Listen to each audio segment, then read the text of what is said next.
All right. Good afternoon, everyone. Thanks for coming to my talk about Langchain4J. My name is Juarez Barbosa Jr. I'm a developer evangelist. I work for Oracle. It's an absolute pleasure for me to be here in Istanbul and take part in Java Day Istanbul. So without further ado, let's get started. For those of you who don't know me, I have over 20 years of experience in technology, several different roles with companies, the likes of IBM, Oracle, Accenture, Unisys Corporation, Nokia, and Microsoft. All of them twice, so I keep, going and coming back, and they keep inviting me to join the company, apart from Microsoft and Nokia. And I'm a frequent speaker at developer conferences, as a developer evangelist. Of course, I work for Oracle, in the first place, but I consider that I work for you, the developers, okay? So I'm a community guy. Feel free to, reach out to me on social media and also approach me here at the conference. I'm more than happy to support you in anything that you might think about in terms of software development, working with communities, organizing conferences, meetups, hackathons, whatever. Of course, that's not a talk about my background and profile. So without further ado, again, let's get started. This is the agenda for my talk. We are going to talk about AI, Gen AI, and synthetic content. As we know, 2024, last year was pretty much the year of Gen AI, not only with the advent of ChatGPT in 2022, but, all the major hyperscalers, players in the industry, cloud providers, technology providers, they are talking about Gen AI, also academia, research, universities, everyone, right? This year, the situation is a little bit different because with Gen AI, it's about generating content, right? Generative AI. So it's about synthetic content, generating video, text, images, code as well. That's an interesting side of it. But this year, we are talking about agents, agentic AI. Okay, so it is not only about content anymore, but combining content with task execution, right? Taking actions, okay? So we can also create agents that will perform a given task at hand for us, and that's extremely important. And I consider it, the acceleration of all things AI towards having, the ultimate vectors, things like, robots, where we can combine these specific models with also actions not only in terms of the digital world, but also the physical world, right? The level of automation that we've experienced regarding things like robotics and manufacturing plants and automation systems, programmable logic controllers, CNCs and so on, we'll see more and more robots invading, our society. Remember, that's the 21st century, right? Some people, they talk about the singularity as well, the futurists. I'm not going that far. My focus here is on enabling you with a basic talk that's an introduction about Langchain4J, but also Gen AI and other stuff. We will explore that in context of Java, and I'm more than happy. I feel glad to be here and talk about Gen AI with Java because, some people think that, Gen AI is only for the Python ecosystem, with so many libraries and, components, frameworks, and support by all the players as well. But Java and the community, we are doing a good job.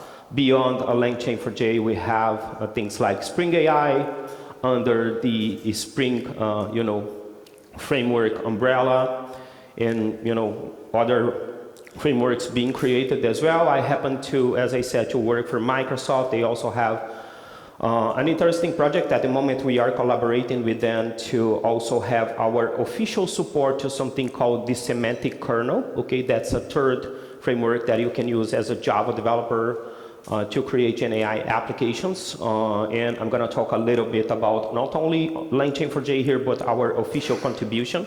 We contributed code to the open source LangChain framework, the same way we did for Spring AI. All right? In addition to that, I'll try to fit as many demos as I can.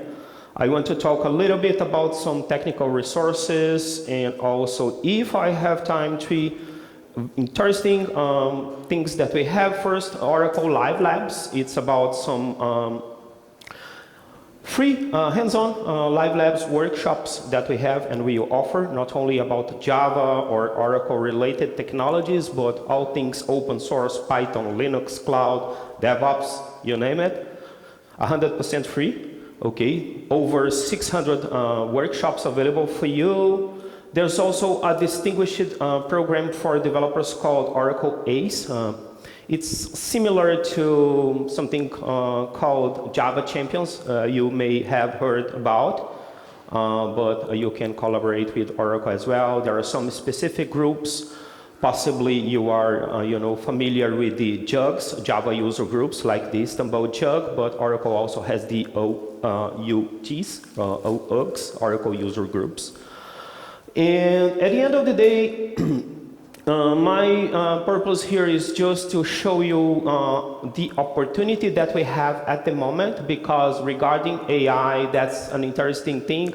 It started decades ago, with some people who started to research about it, and we still have people like Ray Kurzweil, and we were talking about Minsky and so on, but now there's an opportunity to actually, create and innovate on top of that, because the acceleration in the industry is now evolving, because we have now the proper baseline and background in terms of technologies to enable AI. Okay, speaking of infrastructure, I'm talking about fast networks, 5G, and also, coming soon 6G as well. We have big data, we have IoT, the Internet of Things, blockchain, AI, and under the AI umbrella we have, machine learning, deep learning, Gen AI, and so on. So when you combine all these technologies, the so-called emerging technologies or exponential technologies, the synergy out of that creates an opportunity for everyone, and there's no clear winner yet, okay? If you test Gen AI model today and you think, okay, I don't know, maybe Claude, Sonnet, Anthropic's model is a good one to generate code, and if you have a look again in 3 months from now, perhaps that's not the best or the top one anymore, And now I have to remind you, we also have these strong Chinese players doing a fantastic job as well. Tencent, Alibaba, DeepSeek, so many, contributions as open source contributions, which I love. It's interesting because I've always been a kind of, open source guy, focusing on Java and Linux, but I ended up working for Microsoft. But that's a different Microsoft, not, the one that we used to know during the Steve Ballmer's era with Satya. They have also Linux, Python, Golang, Java, of course. Java at Microsoft is extremely strong.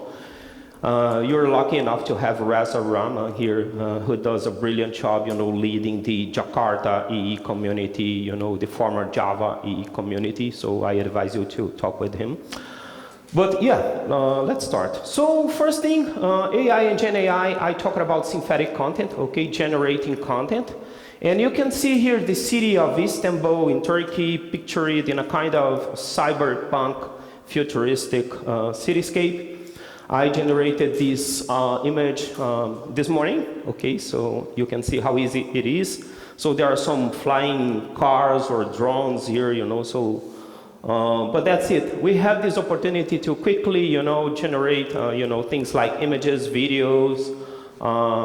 Depending on what you want to achieve, of course, there's still an opportunity for designers and, and all those talented people to thrive regarding the community and the industry, but things are changing, okay? Even for us software engineers, My best, perhaps not advice because I don't feel qualified to advise people, but recommendation is that you should have a look at something that will enable you to, or strategies that will enable you to not only be a good software engineer in terms of writing code, but also you have to understand a bit about infrastructure, operations, DevOps, scalability, and things like ML ops, machine learning ops, LLM ops, and so on. I'm talking about that also because I'm passionate about DevOps. My master's is in DevOps. Out of my experience, I would say it was over 20 years, 30 years, now 10 years also as a DevOps architect. So, yeah. Speaking of artificial intelligence and now Gen AI, the concepts in a nutshell, of course, it's impossible for us to explore all sides of it in 45 minutes. But as I said, we have pretty much the same algorithms that we as software engineers are used to, but they are now specialized ones. We have the transformer models, okay? When we have the acronym GPT-DT is a transformer, right? And they have this capability of generating code, as I said, different types of content. Lead generation is usually the result of an interaction, what we call a prompt. And there's an entire new area called prompt engineering, the right way that you can create your questions and, depending on the model to extract the best results out of a given model. And it keeps evolving. Somehow, natural language, English, Portuguese, Spanish, Chinese, those languages, they are also programming languages now with the advent of vibe coding, or some people like Andrei Koparty, who coined the term. He's saying that now it is not vibe coding anymore, it's just vibe, okay? You use natural language, and then you can work with several tools and models to create code as well.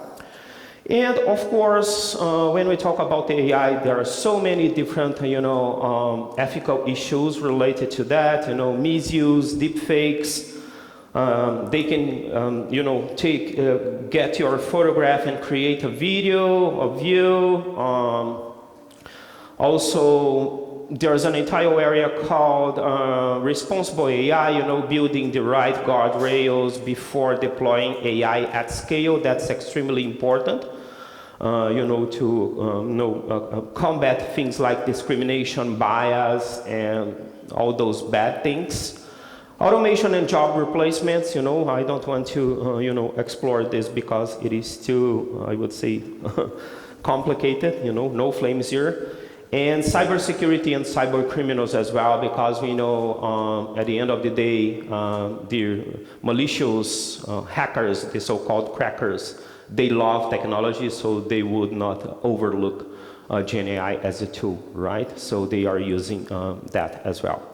On top of that, we have applications, touching pretty much all the different business verticals and market niches, regardless if we are talking about, manufacturing, pharmaceutical industry, financial services, healthcare, you name it, energy and utilities. When we look at the business processes and all the use cases and the functionalities that those use cases comprise, there's an opportunity for you to identify some points and intersection points and optimize on top of those opportunities to infuse AI and, of course, automate and expedite the processes.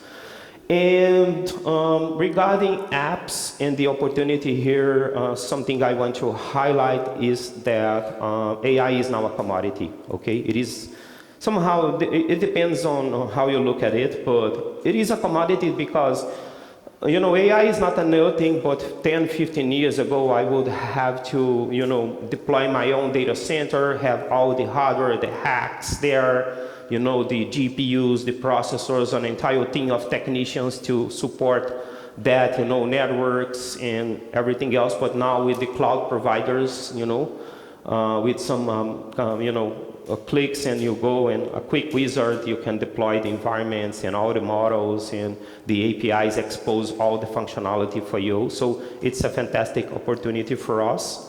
And we are talking, there are several different ways that you can get AI from those providers, okay, at the infrastructure level, speaking of cloud, IaaS, or platform level, PaaS, or this software as a service level, like, I don't know, OpenAI, software as a service as well, by using a REST API, or, I don't know, GraphQL API, whatever. But pay attention to that. As I said, there's no clear winner. There's a good opportunity for you to upskill and learn about AI. And the ultimate goal of AI is something called AGI, as a first step, artificial general intelligence, the situation where the models and the capabilities of those models, in combination or separately, they will be at the same level of human beings, They will be on par regarding all the abilities like speech generation, text, transcription. Some of those areas, they are already there, okay, in terms of AGI, right? So, some are still evolving. And then after that, we have something called ASI, the artificial super intelligence, totally autonomous, okay? And some people say that humans will be, rendered useless. I don't believe in that. But we have to upskill, of course. Even as software engineers, some people, and it's interesting, as an evangelist, I'm privileged to participate in many conferences and internal meetings at Oracle. I travel the world, and some people still say, oh no, it's gonna take 20 years, 15 years, and so on, but no. Today, May 2025, we are talking about something that started in June 2022, 3 years, and you can see how far we are. It's unbelievable. And in technology now, I don't dare to try to predict what will happen, over the next couple of years, but it is happening. Okay, last thing here, because we start to have a look at the interesting stuff. That's why you are here. OpenAI, it needs no introduction, right? Pretty much everyone knows ChatGPT, natural language processing, the powerful pre-trained models that are available for you out of the box, as I said, exposed, by a REST API. The nice thing, the scalable infrastructure is there for you as well. So all the complexity in terms of provisioning, the environments and, and managing the security of that, the entire IT governance is abstracted, okay? So you can just go have your subscription within and start using it. An interesting model is Sora for video generation, but there are so many competitors now. Even the Chinese ones are, phenomenal. I advise you to have a look, okay? But I have to talk a little bit about OpenAI because that's the provider that I'm using, okay? Langchain4J then, it is 4J because there's a project called LangChain, okay, for the Python ecosystem, okay? So Langchain4J is a kind of port or implementation of LangChain for Java developers. It will facilitate the interaction of all the models and the Gen AI providers as well. That's a good thing because, as I said, even if we are talking about a REST API, I can go and use the, use Java's HTTP client, which is, a very good one. But I have, when I consider a request response cycle, as part of this HTTP, call, I have to, address things like configuring the right headers, authentication, request headers, response headers, handle the payload and the MIME types and the HTTP methods, per the RFC or verbs, if you prefer, right? But with frameworks like Langchain4J, this complexity is abstracted as well, so it will accelerate you towards focusing on the business side of your application by using a powerful library. As it is open source, there's also a good opportunity for you to participate as a contributor, maintainer, whatever. And it is evolving fast because of open source as well. Okay? Easy integration with the established frameworks, okay? Quarkus, Halidon, Spring Boot, and many others. So I advise you to have a look. My talk is not to, over-explain Langchain4J. It's an introduction, and also I don't want to replicate the documentation, but the link is here for you. I think the event organizers will somehow facilitate access to, the speakers' presentations, but if not, as I said, feel free to ping me on social media. At the end of this talk, there's a QR code. In case you like the content and you want to get it, just reach out to me and I will provide you the PDF of this presentation, okay? Speaking of Gen AI and the interactions then, the models, they are interesting because if I'm using ChatGPT and if I ask a question about something that happened yesterday, possibly I'll get a kind of inaccurate answer because it is first non-deterministic, perhaps a couple of different interactions I'll get different responses, and also it does not follow, the timeline of events, okay? So it does not, when deployed at scale, it does not know about recent events. But there's a technique called RAG, a retrieval augmented generation, that is quite useful, and you can use that, I don't know, if you are working for a financial services company and you have, expertise regarding this business domain, you can just use some internal documentation or, information about projects or research projects, whatever, to augment the capabilities of that model. Okay, so there's a way to actually ingest the data and create what we call the embeddings, the vector embeddings. And with that, you can kind of plug that as part of your interaction with the model, and then you will start to get more meaningful answers when working with a model, okay? There are a couple of interesting articles, created by my colleagues at Oracle. The links are here as well about RAG and Gen AI.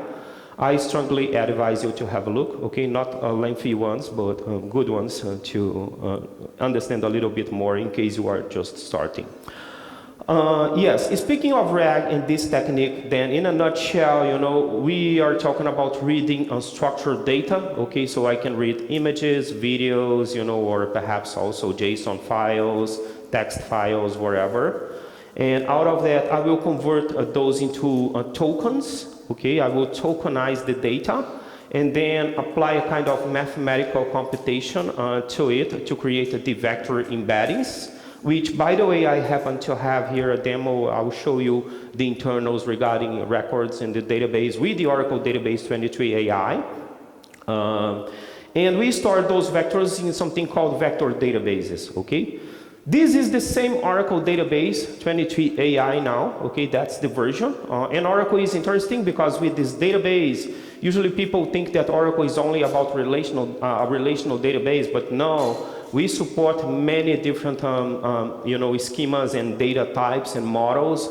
So with a single database engine, RDBMS, you can have and get support for graph, for vector, there's even something called blockchain tables, okay, in case you want to leverage the characteristics of blockchain. You can just, create a blockchain table, the likes of traceability, better security, and so on, instead of, standing up a full-fledged blockchain network with the full protocol and many nodes and, all those things that are extremely complex to manage. I used to be a blockchain developer for 6 years, by the way, first for Oracle, advocating the Oracle blockchain platform, and then Microsoft for the Azure blockchain service. I love blockchain too. By the way, emerging technologies, I love them. But that's RAG then, okay, and the Oracle database supports that. In this diagram here, it's about the big picture of Gen AI. It is not only about, applications or chat applications or synthesizing, voice and content and all those things. As I said, depending on how you look at it, there are several different stages, like when you train the models, inference, LLM ops, machine learning ops, and so all the building blocks and the moving parts are here. There's a link which I provide a source here explaining each of the blocks that you are seeing here now. So also a good reference for you depending on the specific focus that you have beyond being a software engineer, a coder, okay? Yes, now talking about the database, as I said, and how to enable it. By the way, this database is the very same database that we deploy at scale regarding the Oracle Cloud Infrastructure, okay, which is called the Autonomous Database because Oracle started to adopt machine learning in 2017, as far as I remember, to optimize the database, things like fine-tuning, also creating indexes, security patching, all those recurrent tasks that are performed by DBAs. Okay, we have this autonomous database, but if you scan this QR code here, there's a free database, 23AI, this very same upstream component, very same features, very same source code that you can run locally as a Docker container, as a VM, VirtualBox VM, or you can deploy it to a different cloud provider as well. By the way, now we have strong partnerships with Azure, GCP, and AWS, okay, with the same database. Very interesting stuff, okay, Microsoft. And just to give you an example, Oracle used to have a cloud platform called OCI Classic. But years ago, Oracle decided to redesign and create a new cloud platform from scratch called Oracle Cloud Infrastructure, OCI Generation 2, okay? By actually learning from some mistakes and, and the best practices regarding the industry.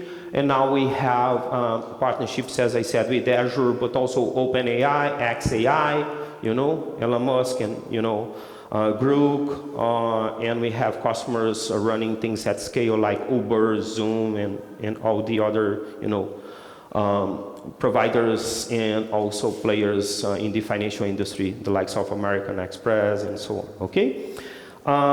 This release has three main pillars, okay? I'm gonna focus on AI for data features, but some developer-friendly features as well, but I advise you to have a look later. And the main topic is AI vector search, okay? Oracle postponed the release of this database a little thing when you consider the other vector databases because we wanted to deliver the best experience for developers.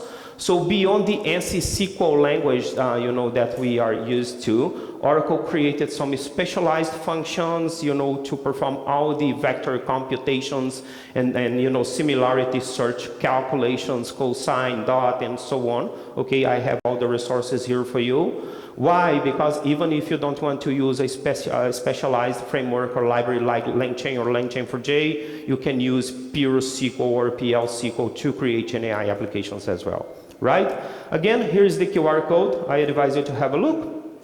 And the LLMs and the vector database will enable you then to create such applications in a faster way. This is the representation of a vector, okay? It is a sequence of numbers called dimensions, which, by the way, every model that you use, you have to inspect the dimensions or the supported dimensions.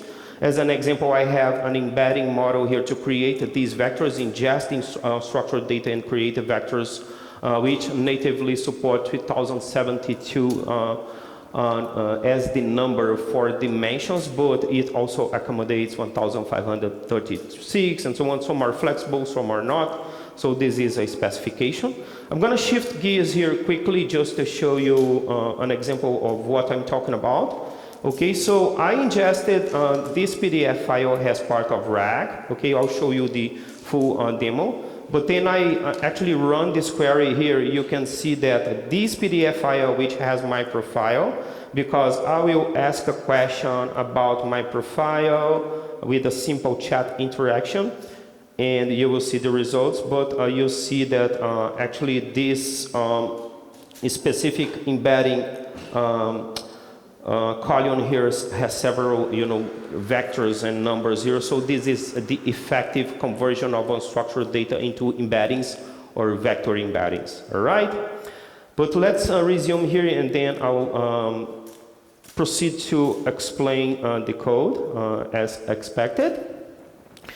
And when we talk about similarity searches, then that's the nice thing, because with the classic SQL, ANSI SQL queries, it was about running queries and using the where clause against exact search keys, right?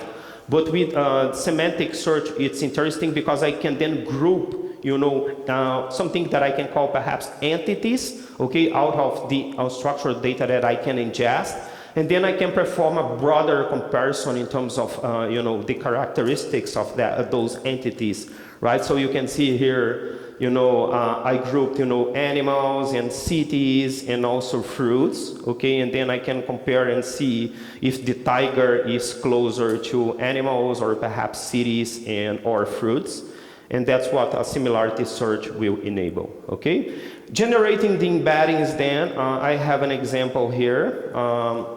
Basically, you know, I ingest the data, I perform the computations, and I generate the vectors that I showed you when I executed that query, right? And then I have this simple vector search scenario here. Again, I have the input data object, I create the embedding again, and then with that I can enable the vector searches, and I have the matches, and then I deliver the relevant content as a response. Use cases, I talked about those, you know, so many different business verticals, market niches, whatever, you know, you name it, where you can infuse AI and implement that. And let's have a look at the demo now, okay? The first one I want to show you is a simple chat, no tricks here, okay? It's a kind of hello world, okay? Which, by the way, I have an implementation of a full vector embedded store here that I created, okay? But Oracle now has the official contribution, so I just want to show you that you can implement your own, and then I run that as part of another example, and then, but you can just go now and use the out-of-the-box contribution by Oracle, which we'll keep maintaining, and we are maintaining at the moment. So this is it, okay? You can see my OpenAI key. It's just a chat interaction. When you are interacting with models, there are different model types, okay? One is the chat model, you know, question and answer. When you are creating the vector embeddings, actually you have to use a different model, the embedding models, okay? Those are different models, right? This one here, let me clear this. I hope I still have a connection. Oh my God. Whenever you want to share a screen, we can see it. We just saw the representation. Yeah, let me just do this and maybe this. Okay. All right. And it's a good idea to increase the font as well. Is it okay? Okay. Okay, no tricks here. You can see it's just a chat model, and I have the OpenAI API key here. I created an environment variable because I don't want to expose my key, but I could invalidate it anyway. And I asked this question here against, you know, the OpenAI API and the model here. The nice thing is that I'm using a node model, because if you go to ChatGPT now and ask a question about me, it will tell you, oh, who works for Oracle and blah, blah, blah. Same thing with Bing and Copilot and the other ones. This one here, that's interesting. It is saying that I'm a Brazilian football coach and former player. You know, unfortunately, I'm not that lucky. I'd love to, although I'm Brazilian, you know, but I'm not that, you know, I would say gifted and talented, and my bank account does not match that either. Okay, but now I have another scenario here, okay, where we will ingest this PDF file, okay, as part of another implementation that I have here, and I implemented this embedding store, okay. It is actually the implementation of the default interface as part of the Langchain4J, you know, library that you have to implement to create your custom embedding store, okay? I created this one. It is a little bit complex, the implementation here, in terms of things that you have to do, also the different indexes that you should implement, okay? But I'm showing you this implementation. I created it even before Oracle releasing the official contribution, because I wanted to present that, as part of my presentations and participation in conferences. But now, as I said, I'll show you, this is the hard way of doing it, but then I'll show you the easy way. You may remember Kubernetes, the hard way and the easy way, right? So it is a similar approach.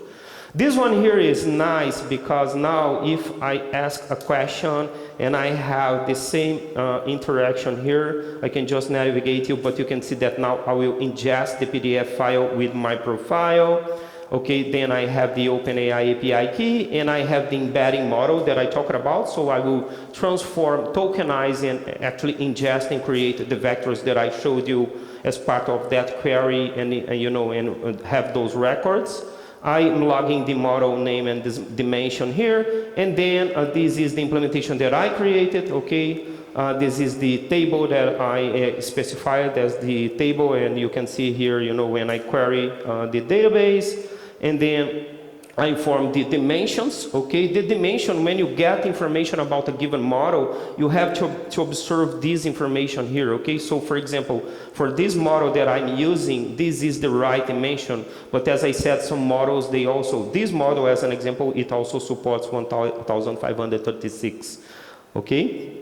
And then after that, the similarity search type and then distance type, I'm using cosine here and the index type as well. When I run this one and I ask the same question, okay, as you can see here, my name is here, and I have the prompt, and who is, tell me about my name, you will see a totally different answer, okay? I'm gonna run this in a debug mode, okay? It is a kind of hello world again, but the other complex implementation is abstracted. So, okay, what is it? Oh, it didn't work. I do have breakpoints. Let's try again.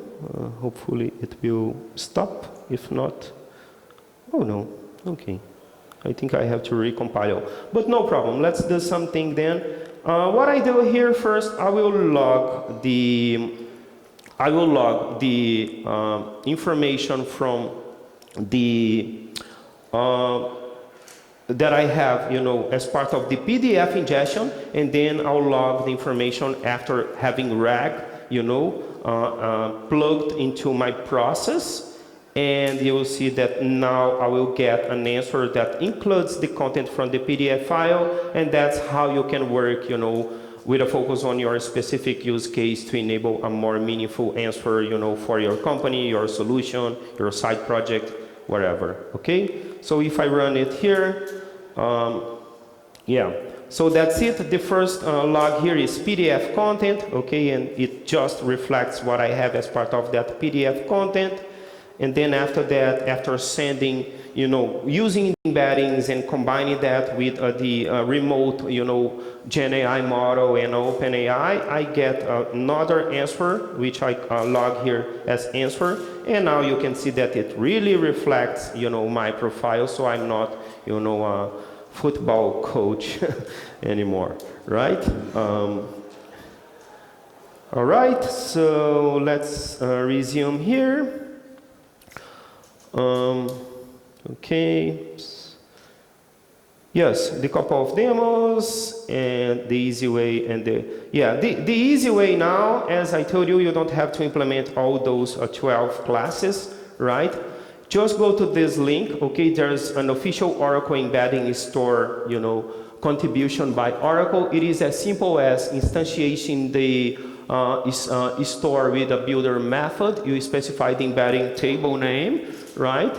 And of course, you have to use connection and a connection pool. We happen to have a pool that is called UCP, Universal Connection Pool, which is quite interesting because it is extremely optimized by Oracle. The Oracle database is around for over 30, 40 years now. I don't recall off the top of my head. But you can use it with open source databases as well. Postgres, MySQL, and so on. So have a look. Spring has support for it, with just some additional properties that you can provide. So you can replace Hickory CP as the default connection pool in Spring with UCP if you want.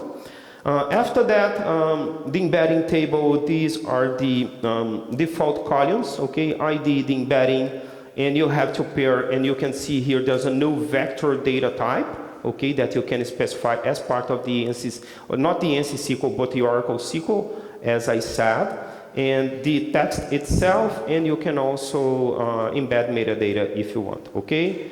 And the different indexes that you can use as well, okay?